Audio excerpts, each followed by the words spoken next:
Hi guys, and welcome back to my channel. Today we continue speaking about the pronouns in English. If you haven't seen my other videos on pronouns, the links to them you can find in the description to this video. If you aren't subscribed to my channel yet, please do that in order not to miss my future lessons. Without further ado, let us start with defining pronouns. So, defining pronouns are all, each, every, everybody, everyone, everything, either, both, other, and another. As you see, these words help us refer back to things or people individually or to a group of people or things. To all of them altogether. Let's look at some examples with these pronouns. All I need is a good rest. The defining pronoun in the sentence is all. It functions as the subject of the sentence. All I need is a good rest. Another example, everyone seems to like his sister Alice. Everyone is a defining pronoun, and again it functions as the subject of the sentence. Pay attention that everyone, unlike all, takes the verb with the ending s. Why? Though we are talking about a group of people, everyone, as well as everybody, is singular. Grammatically, it is singular. Another example, your brother told me everything. Everything is a defining pronoun, and it is the object of the sentence. My brother told me what? Everything. And the last example, I can't choose between these two sorts of coffee. I like both.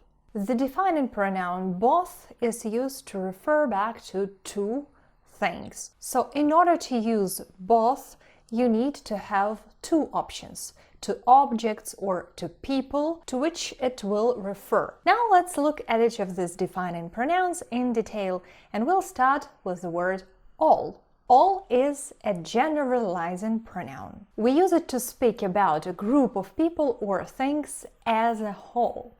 In general, all are welcome to take part in the contest. From this sentence, we understand that we're talking about people, and all of them are welcome. Amanda invited everyone to her party, but not all could attend. Again, all represents a group of people, the whole group of people she invited.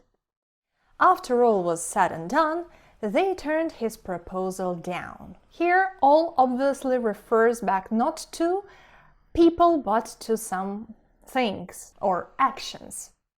Above all, a doctor must enjoy helping people. Here, all is a part of an adverbial modifier. Above all. The most important thing is that a doctor must enjoy helping people, right? Soon after our conversation, I forgot all about it. I forgot everything.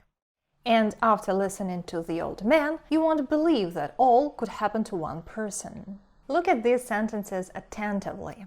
In all of them, all is a pronoun. In the first sentence, for instance, this pronoun performs the role of the subject of the sentence. In the fifth sentence, it is the object of the word forgot, but in all of the sentences, it is a pronoun. As well as the majority of pronouns in English, all can also be a determiner. As a determiner, all is used before countable plural nouns and before uncountable nouns. Let's see. We all knew Michael and Jane would fall in love with each other.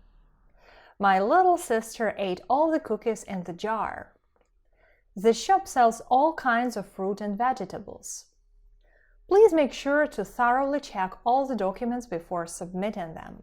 I have already read all the books on this shelf, and this library has books on all subjects imaginable. Unlike in the previous set of examples, here all is followed by some noun.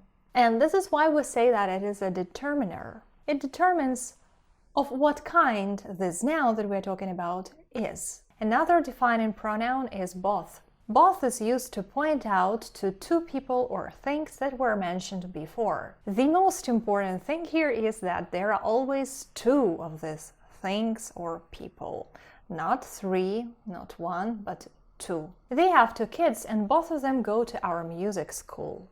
You see, to use both, you had to have two people or two things, in this case, two kids, and both points out to the two people that you mentioned before. The candidates presented their arguments, and both seemed equally convincing.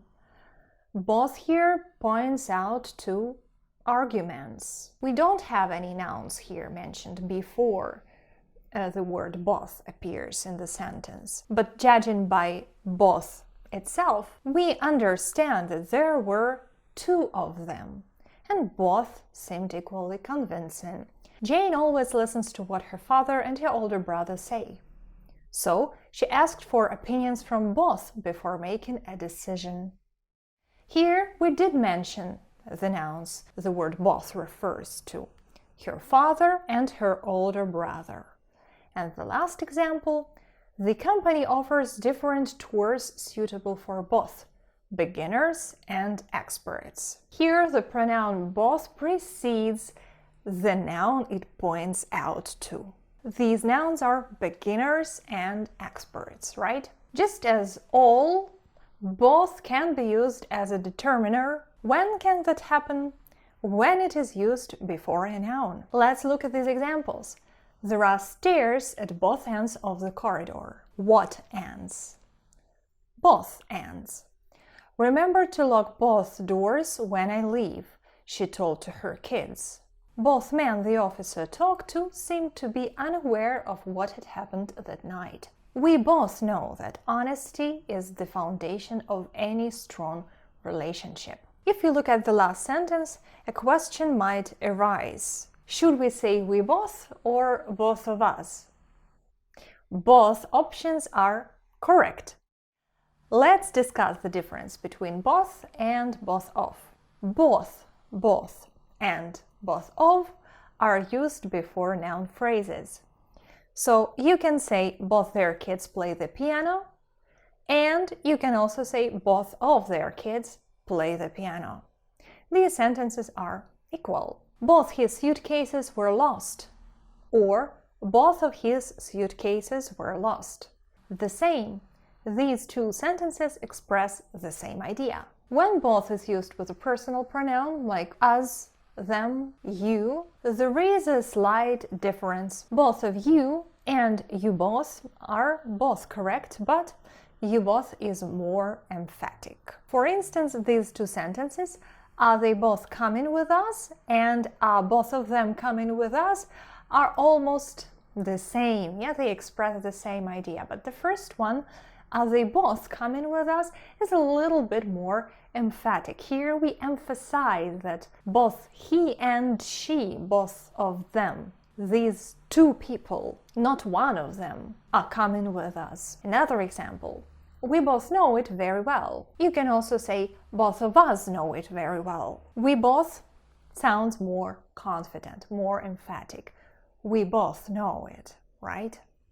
Not both of us. And both of us is more like neutral. Now, an important note to make. When we are referring to two options, which are of the same parts of speech, we must use both that is followed by and.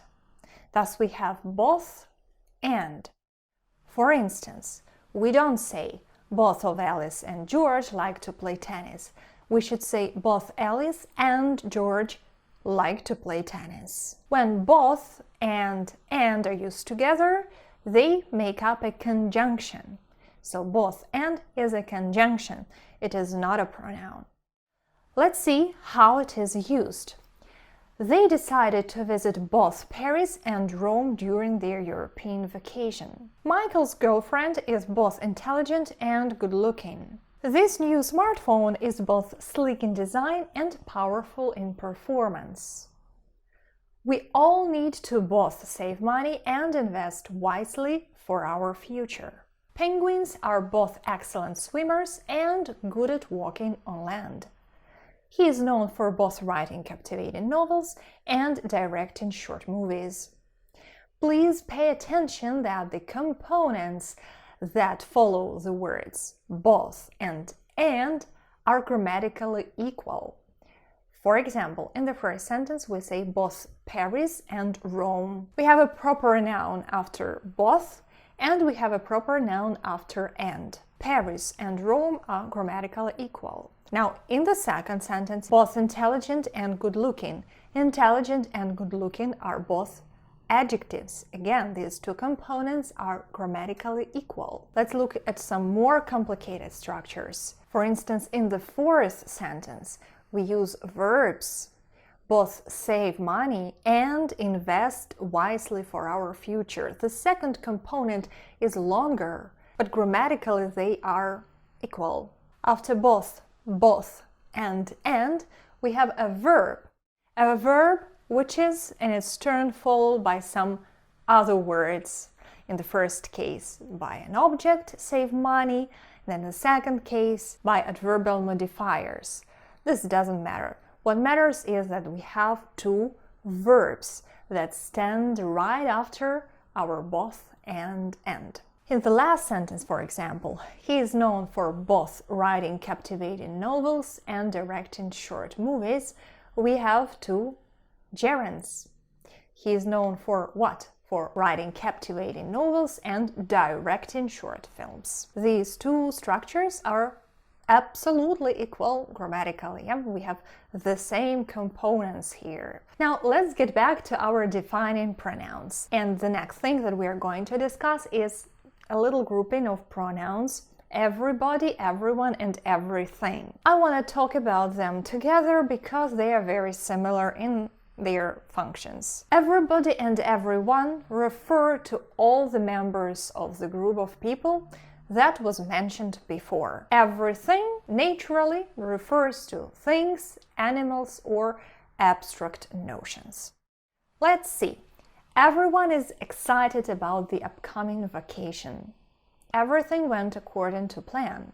The CEO's decision left everyone disappointed. They told everyone that their bakery was having a sale on their delicious pastries. And everybody knows that Oxford University is one of the best places to study. Please pay attention that everybody and everyone are synonyms. They mean exactly the same thing. Everybody is considered to be a little bit less formal than everyone. Everyone being a little bit more formal because, as you might know, the pronoun one is a formal pronoun. Yeah? In informal communication, we say you. When we want to be a little bit more formal, we say one. It's more abstract and more formal. Also, please note that though both everybody and everyone refer to multiple people, they both take singular verbs. Everybody is, everyone is, everyone has, and so on and so forth. It's easy to remember if you look at the last parts of these words, one and body. Of course they should be singular, should they not? Another couple of pronouns that we are to discuss is each and every. Each is used to refer to individual items or members of a group separately. It emphasizes the individuality of each member or item. Every is used to refer to all the things or members of a group collectively. It emphasizes the entirety of the group as a whole. Let's see what I mean. Each student in the class received a different assignment. From this sentence, we understand that every student received a separate assignment. We highlight the individuality within one group. So each of the students in this group received his or her own assignment. In this sentence, every student in the class has to pass the exam. We speak about the entire group of students collectively. The whole group passed the exam. We do not focus our attention on individual performance. We speak about the whole group. Another couple of examples. Each member of the team has their own strengths and weaknesses. Here, each helps us to speak about each of the members in the team individually, whereas in every member of the team must attend the training session, we speak about the whole group. We do not highlight anybody's individuality, we say that all of them, the whole group should attend those training sessions. The whole team should attend those training sessions. Now, you have probably noticed that each and every of these examples of mine are actually determiners. They precede some nouns, right? Each student, every member, thus they function as determiners. I did it to illustrate the semantic differences between these two words. Now, speaking about each and every as pronouns, we should know that every cannot be used by itself, that is, without a noun following it. Please look at these examples. There are 5 pictures on the wall. Each is in a unique frame. We can use the word each as a pronoun by itself, but we cannot use every the same way. The sentence every is in a unique frame doesn't make any sense. So what do we do if we want to speak about a group of objects collectively, in general? We should use another pronoun, the pronoun all. For instance, there are 10 books on the shelf. All books are in English. Each of them is in English and they all are in English. There is a phrase, each and every. Each and every is an idiom. It is used as a more emphatic way of saying each. The life of each and every person on this planet must be valued. She checked each and every room, and the cat was nowhere to be found. Again, you see this phrase functioning as a determiner of the words person and room, but of course it can be used by itself. Another interesting defining pronoun is either. You can pronounce it 2 ways. You can say either or either.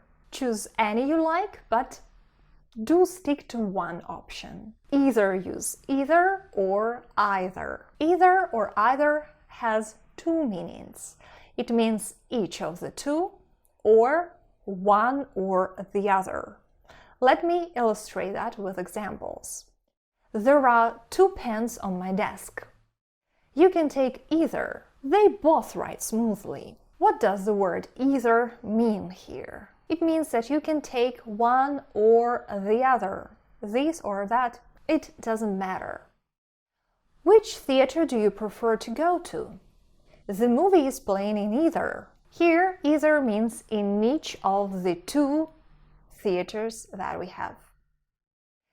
There are 2 routes to the summit, either of which offers breathtaking views. Either here means each of the 2. The museum has 2 wings, either of which showcases impressive art collections. Again, each of the 2 wings of the museum showcases impressive art collections. And I have 2 photos of us. You look stunning in either. You look stunning in each of the 2 pictures that I have. Either, of course, can function as a determiner. When does it happen? When it is followed by a noun. The hallway was flanked by classrooms on either side. What this sentence tells us is that there were classrooms on both sides of the hallway. Fishermen with their rods can often be seen on either bank of the river, on each of the 2 banks of the river, or on both banks. You can choose either option from the menu. They are both equally delicious. Here, there should be a context that will show us that these people are talking about 2 particular dishes or 2 particular options, not about the whole menu, because I doubt that you can find a menu that consists of 2 options, right? There are many of them. But presumably these people discuss 2 particular options, 2 particular dishes. In this case, one of them can say you can choose either option, either a salad or a pizza. Either or that I have just used is a conjunction. Either or functions as a correlative conjunction. It connects 2 phrases of the same grammatical type, just as both and that we have already discussed today. Either or is usually used to indicate choices. When we speak about 2 options or 2 possibilities, when we offer somebody something, we can try either this or that. Let's look at some examples. we can either go to the beach or visit the museum. The hotel offers rooms with either a king-sized bed or 2 twin beds. We can attend either the morning or the afternoon session of the workshop. Some people believe you can only be either smart or beautiful, but your sister Julia proves them wrong. And either you apologize for what you said, or I won't speak to you again. If you look closely at these sentences, you will see that the components that follow either and or are grammatically equal. In the first sentence, we can either go to the beach or visit the museum. A verb and a verb. In the second sentence, either a king-sized bed or 2 twin beds. A noun and a noun. After or, in addition to the noun, we have a numeral, and after either, in addition to our noun, we have an adjective, but they are both noun phrases. In the fourth sentence, you can only be either smart or beautiful, an adjective and an adjective. And the last sentence is the most interesting here, I guess, because here we have longer phrases.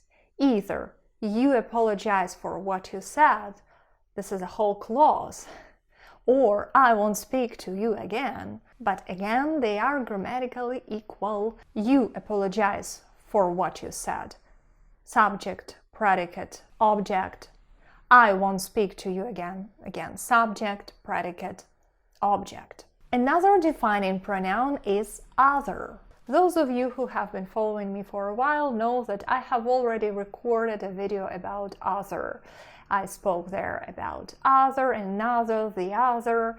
It is a short video, but I hope it is informative. And there I explain the differences between these words. If you don't know when to use each of these words, you can follow the link to this video in the description to this one. Now let's talk about the defining pronoun other. The pronoun other means additional or alternative. It has a plural form, others, but if it is used as a determiner, it doesn't have a plural form. The other and the others are used to refer back to something or someone which has already been mentioned in the sentence. For instance, we have 2 cats. One is red and the other is white. They have 4 boys. Their elder son works as a journalist for a local newspaper, while the others still study. Some people prefer summer vacations, while others enjoy winter getaways. James is good at math, but struggles with German like many others in his class. The presence or absence of the article the before other and others is determined by whether these other or others that we're talking about is definite or unidentified. In the first sentence, for instance, we speak about 2 cats, and when we say that one of them is red, it's obviously that particular one that is white. Yeah, so we say the other, not just other. The same is true for the second sentence. We speak about 4 boys, one works as a journalist, and the other 3, or the others, still study. We know whom we are talking about. In the third sentence, though, these others are abstract. Yeah? Some people like summer vacations, others like winter vacations. We are not speaking about any particular group of people, so we don't need any article before others. And in the last sentence, we have many. We don't know who in particular, but many of the students in his group, many others. And the last defining pronoun that we are to discuss today is another. Another is compound of an, which basically means one, and the pronoun that we have just been discussing, other, an other. The pronoun another means one more or an additional one. It is always singular. Alice ate 1 slice of cake and then asked for another. In other words, for one more, for an additional piece of cake. After completing 1 set of experiments, the scientists would begin another. My aunt and uncle already have a TV of this brand, but they are considering purchasing another. If the original ticket is lost, another will be issued. And we cancelled our appointment for tomorrow, but scheduled another for Monday. Again, there is a video on my channel where I explain the difference between other and its forms and another, and I suggest that you watch it if you don't feel confident about these words. That's all for today. Thank you for watching this video. I hope it was useful. If you have any questions to me, please leave them in the comment section down below. Don't forget to subscribe to this channel not to miss my other lessons, and see you in the next video.